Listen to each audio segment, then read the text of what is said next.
ಕಾಂಗ್ರೆಸ್ ಬೆಳೆದಿದ್ದು ಹಾಂ ಕಾರಣಾಂತರದಿಂದ ಈ ಕ್ಷೇತ್ರದಲ್ಲಿ ಕಾಂಗ್ರೆಸ್ ನೆಲೆ ಇಲ್ಲ ಅಂತೇಳಿ ಅದಕ್ಕೆ ಹೋಗಿದ್ದು ಸತ್ಯ. ಸೊ ಈಗ ಯುವಕರಾಗಿ ಸತೀಶ್ರವರು ಏನು ಇಲ್ಲಿ ತಾಲೂಕಲ್ಲಿ ಚಿಕ್ಕಮಗಳೂರು ತಾಲೂಕಲ್ಲಿ ಕಾಂಗ್ರೆಸ್ ಪಕ್ಷನ ಸದೃಢ ಕಟ್ಟಕೊಂಡಿದ್ದಾರೆ.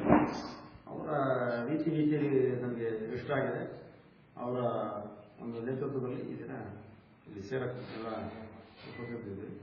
ಬಟ್ ನನಗೆ ಕಾಂಗ್ರೆಸ್ ಬಿಟ್ಟು ಹೋದಂಥ ಸಂದರ್ಭದಲ್ಲಿ ಏನೋ ಒಂದು ಭಾವನೆ ಇತ್ತು, ಇಲ್ಲಿ ಏನು ಸರಿಯಾದ ನಾಯಕತ್ವ ಇಲ್ವಲ್ಲ ಅಂತೇಳಿ. ಆ ಕಾರಣಕ್ಕೋಸ್ಕರ ಹೋಗಿದ್ವಿ. ಅಲ್ಲಿ ಹೋದ್ರೆ ಬಹು ನಾಯಕತ್ವ ಆಗಬೇಕು. ಆ ನಾಯಕತ್ವಗಳನ್ನು ನೋಡ್ತಾ ಹೋದ್ರೆ ನಮ್ಮ ತಾಲೂಕಿನ ಅಭಿವೃದ್ಧಿ ಶೂನ್ಯ ಅಂತಲೇ ನಾವು ಭಾವಿಸಿದ್ವಿ.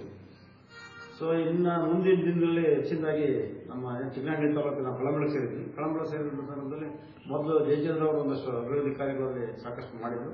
ಈಗ ಚಿಕ್ಕನಹಳ್ಳಿ ತಾಲೂಕು ಸೇರಿದ ಮೇಲೆ ಚಿಕ್ಕನಹಳ್ಳಿ ಶೂನ್ಯವಾಗಿದೆ. ಬಹುಶಃ ಮುಂದಿನ ದಿನದಲ್ಲಿ ಸತೀಶರ ನೇತೃತ್ವದಲ್ಲಿ ಒಂದಿಷ್ಟು ಕೆಲಸಗಳನ್ನ ಸರ್ಕಾರದ ಹಂತದಲ್ಲಿ ಮಾಡೋಕ್ಕೆ ಸಾಧ್ಯ ಮಾಡಬೇಕು ಅನ್ನೋ ಒಂದೇ ಒಂದು ದೇವೋದ್ದೇಶದಿಂದ ಈ ದಿನ ನಾನು ಕಾಂಗ್ರೆಸ್ ಸೇರ್ಪಡೆಯಾಗಿದ್ದೆ.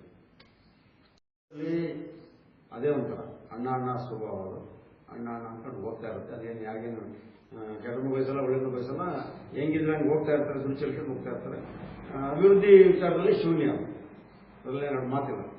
ಬಾಣಕ್ಕೆ ಹೋದ್ವಿ. ಬಾಣದಲ್ಲಿ ಅವರು ಏಕಚಕ್ರಾಧಿಪತಿದ್ದಾರೆ ಅವರು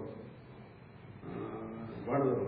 ಸೊ ಹಂಗಾಗಿ ಅವರು ನಮ್ಮನ್ನೆಲ್ಲ ಚೆನ್ನಾಗಿ ನಡೆಸ್ಕೊಂತಾರೆ ಅಂತ ನೋಡಿದ್ವಿ. ಅವರು ಅವರದೇ ಆದಂಥ ರಾಜಕೀಯ ದಾಳದಲ್ಲಿ ಅವರು. ಸೊ ಹಂಗಾಗಿ ನಮಗೆ ಮತ್ತೆ ತಾವು KJP ಕರೆದಿದ್ರು. KJPಲಿ ಏನೋ ಮಾಡ್ತಾರೆ ಅಂತ ನೋಡಿ KJP ಬಿಟ್ಟು ಮತ್ತೆ BJP ಒಂದು ಹಾಕಿದ್ರು. ಎಲ್ಲ ಹಾಕಿದ್ರು ಕೂಡ ಏನಾದರೂ ಒಂದು ಒಳ್ಳೆ ರೀತಿಯಲ್ಲಿ ಹೋಗ್ತಾರೆ. ಅಲ್ಲಿ ಇಬ್ಬರು ನಾಯಕರು, ಆ ಇಬ್ಬರು ನಾಯಕರು ಕೂಡ ಅವರ ದಕ್ಷತೆಯಲ್ಲಿ ವಿಫಲರಾಗಿದ್ದಾರೆ.